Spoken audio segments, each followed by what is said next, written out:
On that note, Rob Gronkowski, who was very likely supposed to play a very big part at SummerSlam this year, is no longer with WWE, but his status with the company is up in the air after it was not reported but made official a few days ago, with the draft being today, which I'll ask you about in a moment. Rob Gronkowski traded back the Buccaneers along with Tom Brady, a couple of weeks ago, joining his fellow former Patriot. And, so obviously in signing back with the NFL, he retired about a year ago. I mean, obviously you know more about the situation than I do, but from my understanding, he retired about a year ago. He had a year or two left on his deal. I think it's a year at this point.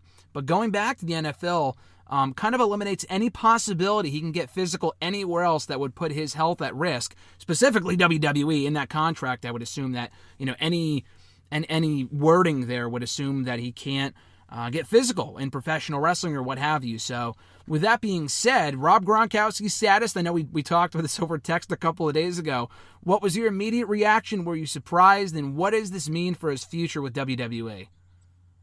I mean, I saw something reported earlier in the day, he had interest in coming back. So, I mean, I was oh, maybe he'll come back. Who knows? And not even 5 hours later, he had already been traded. I'm like, what? It happened really quickly. I don't know. But, I mean, I would say until he's not on a team, I would say, like you said, his WWE future's probably on delay or on hold at this point, because there's probably something in his contract that he can't be doing physical stuff like that. So, I mean, I don't expect him to be back anytime soon, but maybe after this year, because he's on a one-year deal, maybe after this year he just hangs him up for good and then he comes back. But, I mean, who knows at this point. Do you stand by what you said, that everything he's done after football has been a complete flop, and that you're really not surprised to see him back as a result of that?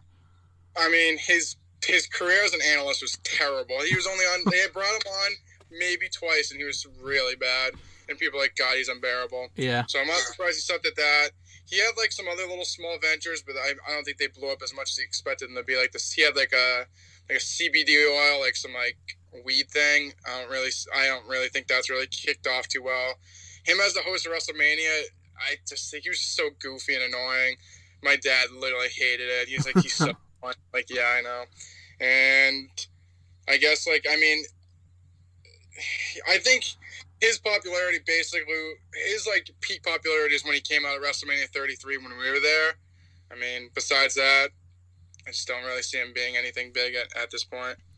Yeah, I mean, it might actually work out for the better that SummerSlam's not in Boston. I mean, they made that deal official a year ago, back in the summer of 2019. So I'm not too surprised, especially if SummerSlam doesn't go on as planned. I would imagine they would have had a match set up for him or do something of note. But if the show isn't even happening there anyway, I'm sure it doesn't even really matter much. But he is the current 24/7 champion. I forgot to mention that. That's how irrelevant that championship is. What do you think they'll do to get the championship off of him, considering they haven't even had him on the show in the last month since WrestleMania 36 when he won the championship initially? I just think it's funny because I remember right when they announced it, they said any WWE superstar. Then random people won it. Then Gronk won it, and now he's gone. It's they just might as well just throw it in the trash. I think it's useless. Mm-hmm. Yeah, it's completely pointless. R-Truth, I would say, is the only person that's kept it on life support for as long as it has been. But even he, having held it for 30 times, 30 different times over the course of the past, not even year, because it debuted back in Money in the Bank a year ago. I mean, that's terrible. So I guess we'll soon see what they do with the 24/7 championship.